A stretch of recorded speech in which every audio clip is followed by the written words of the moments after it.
ٹھیک ہے، پلیز شروع کریں۔ السلام علیکم ورحمۃ اللہ وبرکاتہ۔ وعلیکم السلام ورحمۃ اللہ وبرکاتہ۔ عبدالعزیز خان، آپ پشاور، حال مقیم وائن گارڈن جرمنی۔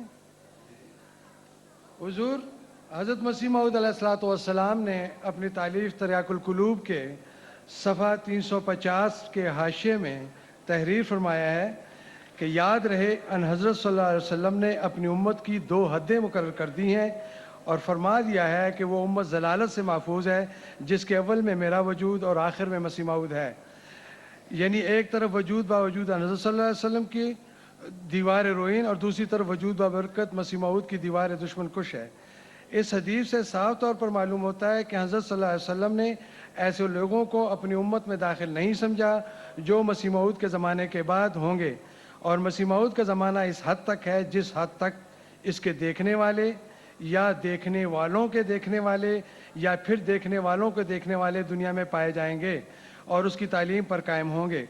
غرض قرون ثلاثہ کا ہونا برعایت منہاج نبوت ضروری ہے، پھر نیکی اور پاکیزگی کا خاتمہ ہے، بعد میں اس گھڑی۔ میں نے کہا یہ سوال کی بجائے آپ تقریر نہ کریں اچھا جی، اور نئے نتائج از خود نہ نکالیں سارے۔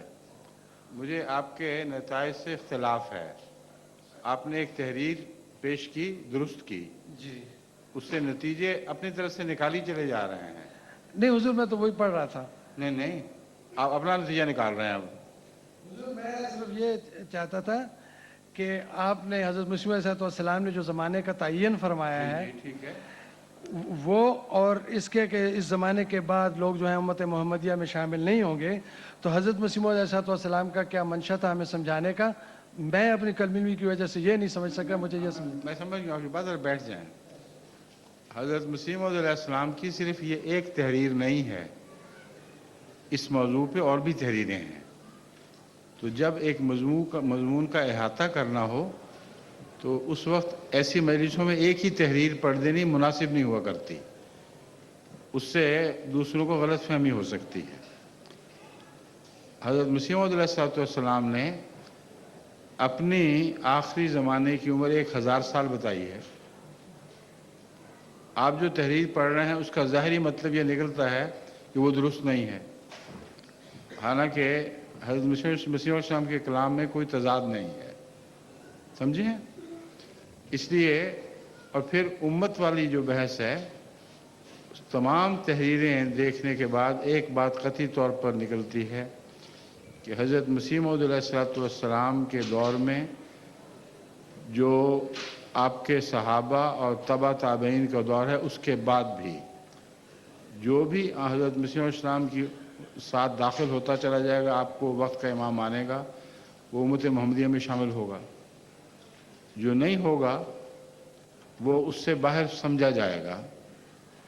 یہ حضرت مسیح علیہ السلام کا استدلال ہے۔ لیکن کسی ایک جگہ بھی حضرت مسیح علیہ السلام نے اپنے انکار کرنے والے کو غیر مسلم نہیں فرمایا۔ کہیں نکالا ہو تو دکھائیں مجھے۔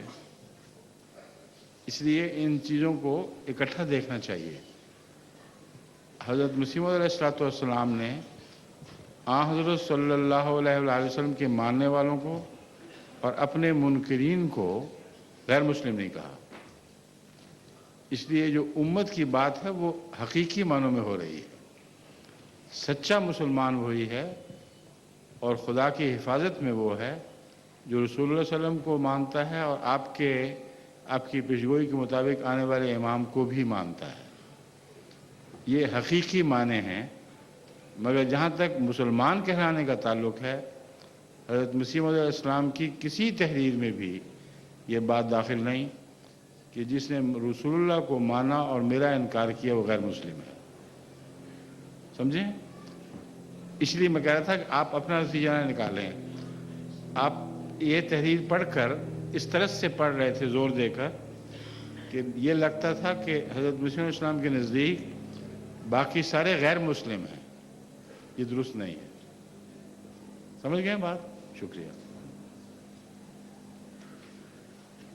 السلام علیکم ورحمۃ اللہ وبرکاتہ۔ حضور خاکسار کا نام محمد داؤد مجوکا ہے اور اگر آپ اجازت دیں تو 2 سوال کرنا چاہتا ہوں. پہلے یہ کر کے دیکھیں پھر اگلی بات کرتے ہیں. حضور حضرت سلیمان علیہ السلام کے متعلق قرآن کریم نے بیان فرمایا ہے کہ حضرت سلیمان نے اپنے امراء کو یہ حکم دیا تھا کہ ملکہ سبا کا تخت حضرت سلیمان کے لیے منگوایا جائے. تو اس میں کیا حکمت تھی؟ حضرت سلیمان نے یہ نہیں فرمایا تھا جو آپ سمجھے ہیں، کیونکہ قرآن کریم کی اگلی آیات صاف بتا رہی ہیں کہ ملکہ سبا کا تخت اس کے پاس ہی رہا ہے. جو تخت اس کو دکھایا گیا وہ اس جیسا تھا. چنانچہ ملکہ سبا نے اس کو دیکھ کر کہا کأنہ ہو، یہ تو ویسا ہی ہے جیسا وہ تخت جو میرے پاس ہے. تو یہ بھلا ہو سکتا ہے کہ تخت غائب ہو جائے اور ملکہ کو پتہ ہی نہ چلے؟ اس کو یہ تو نہیں کہنا چاہیے تھا کہ کأنہ ہو، اس کو یہ کہنا چاہیے تھا کہ یہ تو وہی تخت ہے جو میرا تخت تھا، وہ اٹھا لائے ہو. پھر حضرت سلیمان نے قرآن کے مطابق فرمایا نکرہ لہا، کہ اس تخت کو عام بنا دو. مراد یہ تھی کہ ملکہ سبا کو یہ تکبر تھا کہ صنعت و حرفت میں اور بادشاہی میں ہم بہت اونچے ہیں اور کوئی ہمارا مقابلہ نہیں کر سکتا. وہ تخت اس کی عظمت کا نشان تھا.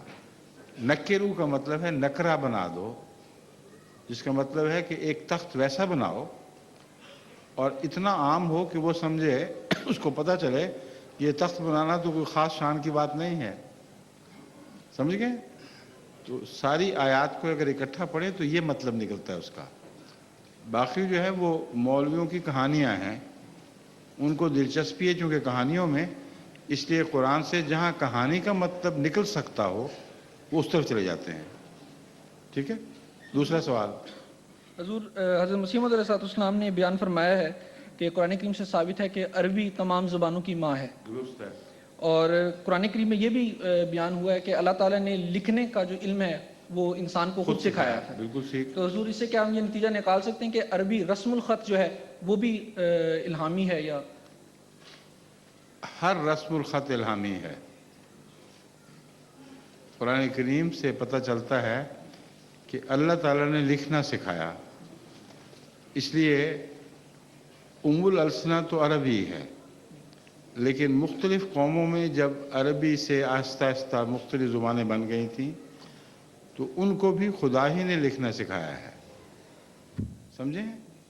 چنانچہ چینی تاریخ سے پتہ چلتا ہے کہ پہلی جو تحریریں ہیں وہ ان کے شوفوشی نے دیکھی تھی کشفی طور پر، اور اس سے پہلے تحریروں کا کوئی علم نہیں تھا. اس طرح باقی دنیا میں بھی تاریخ سے پتہ چلتا ہے کہ انسان اور حیوان کے درمیان جو تفریق پیدا ہوئی ہے وہ 2 چیزوں سے ہوئی ہے، ایک بیان سے اور ایک تحریر سے. جانوروں میں بیان نہیں اور جانوروں میں تحریر نہیں ہے. انسان کو تمام تر ترقی بیان اور تحریر سے ملی ہے. سمجھ گئے؟ السلام علیکم ورحمۃ اللہ وبرکاتہ. وعلیکم السلام ورحمۃ اللہ. میرا نام کمال احمد ہے.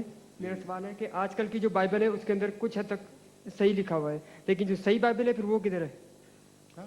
آج کل کی جو بائبل ہے اس کے اندر کچھ حد تک صحیح ہے، لیکن جو صحیح بائبل ہے وہ پھر کدھر ہے؟